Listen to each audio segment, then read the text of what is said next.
Humbja në luftën e Mateqit sërish e kishte shtyer armikun që t'i kthesë Slupçanit me tërë maqinerinë ushtarake dhe njësi të shumta forcash nga tërë Maqedonia, me një qëllim të vetëm, ta marrë nën kontroll bastionin UÇK-s.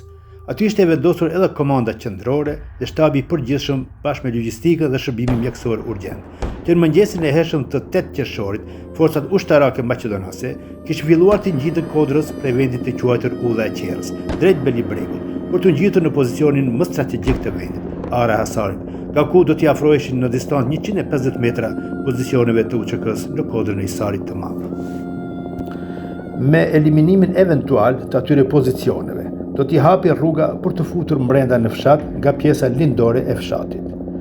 Gjatë orës 2 të mëngjesit, Hoxha e kishte dëgjuar zhurmën e mjeteve motorike dhe pa të lajmëruar në radiolidhe togun ton që ishte i vendosur te plepi i egër, që të kenë kujdes nga tankët që do të mund të ngjiteshin lart.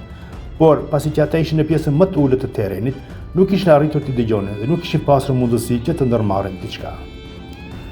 Atë mëngjes të hershëm kishte edhe gjuajtje të pozicioneve tona në të gjitha pikat nga helikopterët, për t'i orientuar bashkë luftëtarët tanë gjithandej, por me theks të veçantë, pozicionet e Hisarit të Madh. Pikërisht e gjithë kjo zhurmë dhe rrëbeshje raketave dhe plumbave nga helikopterët kishte mundësuar që thjeshtësisht tankët në errësirën e natës të ngjiten deri lart dhe të pozicionohen aty. Me të gdhirë mëngjesi, menjëherë kishte filluar sulmityrën ndaj pozicioneve të UÇK-s. Është interesant fakti që UÇK-ja ishte një ushtri guerrile dhe sipas kapaciteteve njerëzore, por edhe armatimit që posedonte, ishte e paimagjinueshme të zhvillojë një luftë frontale me një ushtri të rregullt dhe të armatosur me artilleri të rëndë, raketa tok-tok, topa të kalibrave të ndryshëm deri te ato 150 mm, helikopter më modern të blerë nga Ukraina asaj kohe dhe numër të madh ushtarësh të rregullt dhe rezervë. Ata menjëherë gjuajnë me tanke dhe mjete qera pozicionet në fjalë, duke lënë të vrarë dëshmorës Shefik Miftarin, Agim Zenunin dhe Said Sidiun. Forcat e UÇK-s, menjëherë nga situata e krijuar, kishin filluar të riorganizohen, duke u shkuar në ndihmë edhe përforcime të tjera dhe luftimet do të marrin flak atë ditë në të gjitha pozicionet. Qofshin ato në Kodrina, por edhe në vijën frontale përballë bunarit të Bejes.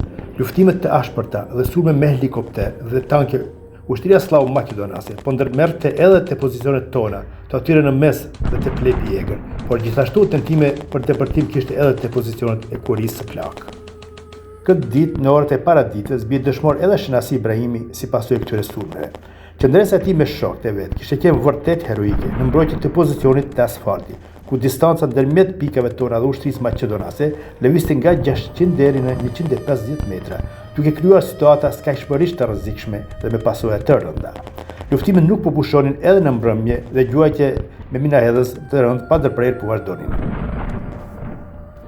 Si pasojë e këtyre luftimeve, vonë në mbrëmje bien edhe dy dëshmorë tjerë, Elmi Kamberi dhe Nezir Demiri, atje lart te pishat ku ishin pozicionet tona nga bombardimet po digje mali, kështu që e kishte vështirësuar edhe tërheqjen e kufomave të dëshmorëve të posaçërisë. Duke e parë situatën e posakrijuar dhe me rrezikshmëri të lartë, komanda qendrore kishte vendosur që ta formojë edhe një njësi për intervenim të shpejtë, duke marrë ushtar nga të gjitha toqet, nga 2 apo 3. Atë mbrëmje vonë erdhi doktori me Hidaver Rekën te ne për të kërkuar 2 luftëtarë. Ky njësit ishte vërtet i fortë dhe pas disa sulmeve gjatë ditës dhe natës, do të arrijë që brenda 3 ditëve t'i largojë prej aty edhe pse kishin qenë shumë të fortifikuar dhe të armatosur rënd.